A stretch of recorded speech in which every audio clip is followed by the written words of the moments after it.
किसी भी मूवी का मेन फोकस रहता है हीरो एंड विलन के बीच की स्टोरी। इफ द हीरो और villain is good then the movie becomes memorable. But have you ever wondered about the side characters? इनकी स्क्रीन टाइम एंड कहानी में इंपॉर्टेंस थोड़ी सी कम रहती है, but they still manage to steal the show through their amazing performances. आज के वीडियो में हम बात करेंगे ऐसे ही 5 कमाल के साइड कैरेक्टर्स के बारे में who were absolutely amazing. Starting with Circuit from Munna Bhai MBBS, जिसे भूल पाना is almost impossible. अगर आपने ये मूवी नहीं भी देखी है ना, तो भी आई बेट आपको सर्किट के बारे में तो पता ही होगा। सर्किट का असली नाम किसी को नहीं पता, कहाँ से आया वो भी नहीं जानते। बस इतना पता है कि काले कपड़े और गोल्ड चेन पहन के मुन्ना भाई के पीछे पीछे घूमता रहता है। मुन्ना के सुख में दुख में हर मुश्किल में साथ रहता है। बट सर्किट के बारे में सबसे खास चीज ये है कि हर चीज का जुगाड़ होता है इसके पास। एग्जाम में हेल्प कराने के लिए, किसी को किडनैप करने से लेकर लैब एक्सपेरिमेंट के लिए बॉडी ढूंढने तक, टेंशन नहीं लेने का भाई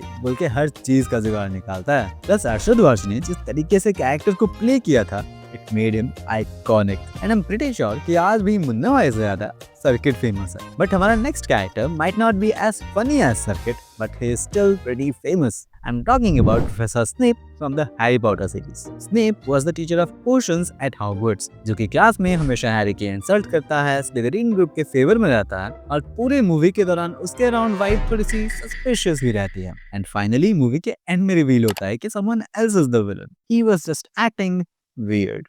This goes on for 7 movies and finally in the 8th movie his true intentions were revealed. जब वोल्डेमॉर्ट के हाथों स्नेप की मौत हो जाती है, फिर सामने आता है उसका असली सच।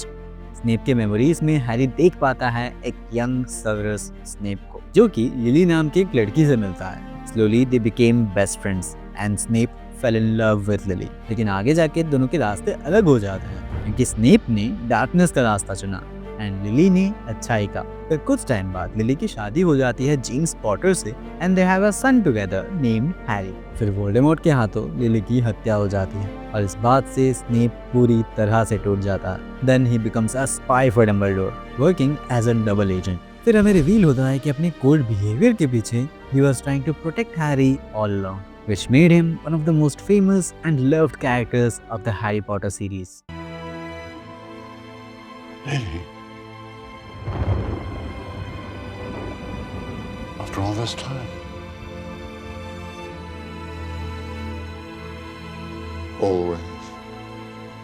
बट हमारा next character might not be as famous as Snape, लेकिन उसका परफॉर्मेंस, उसका impact on the movie was unmatched. I am talking about Kamlesh from Sanju movie. Kamlesh Kanhaiyalal Kapashi यानी कि कमली एक सिंपल गुजराती बंदा था। जब संजय दत्त अपनी लाइफ के सबसे डार्क फेजेस से गुजर रहे थे, तब उनकी मुलाकात हुई थी कमली से। संजय का ड्रग एडिक्शन बहुत ज्यादा बुरा हो चुका था, उनकी माँ बहुत ज्यादा बीमार थी and he was also fighting loneliness. ऐसे टाइम पर कमली इनकी जिंदगी में आया था as a cheerleader, as a well wisher. Kamli stood by him in every situation, through his drug addictions, through the passing of his mother, his legal battles, and through his entire career. The scenes between Sanju and Kamli are often the most heartwarming and emotional. चाहे वो कमली की Gujarati accent हो या संजू की drug छुड़वाने की कोशिश या फिर the emotional turbulence during the bomb blast case, इन सारे सीन्स को इमोशन से भर दिया था विकी कौशल की unmatched performance. But the best part is Ranveer Kapoor के एक्टिंग के सामने भी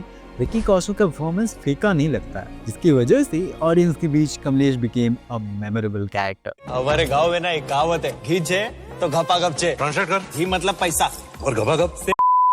अगर आपने द ऑफिस देखा है, then you know the most amount of episodes revolve around Michael Scott, the boss of the office. His cringe comedy made everyone a fan of the show. But there was yet another character who made the show even more delightful. I'm talking about Dwight Schrute. Dwight was a salesman and he often dreamed of becoming the regional manager or the boss of the office. In a paper company, boring लोग and boring कामों के बीच, Dwight was an extra serious person. For example, उसने office में एक बार almost आग लगा दिया था just to check how prepared people are for this kind of situations. लेकिन कहानी का सबसे मेन फोकस रहता है जिम और ड्वाइट की राइवलरी पर। जिम हमेशा ड्वाइट पर प्रैंक्स पुल करता है और ड्वाइट उन्हें भी सच मान लेता है। फॉर एग्जाम्पल, जिम ने एक बार ड्वाइट को बताया था कि he works for the CIA and he works as a secret agent here. Dwight ने उसे भी सच मान लिया था और एक बार तो जिम ने Dwight का स्टेपलेट जेलो में डाल दिया था and Dwight behaved like a big angry baby asking the boss to punish Jim.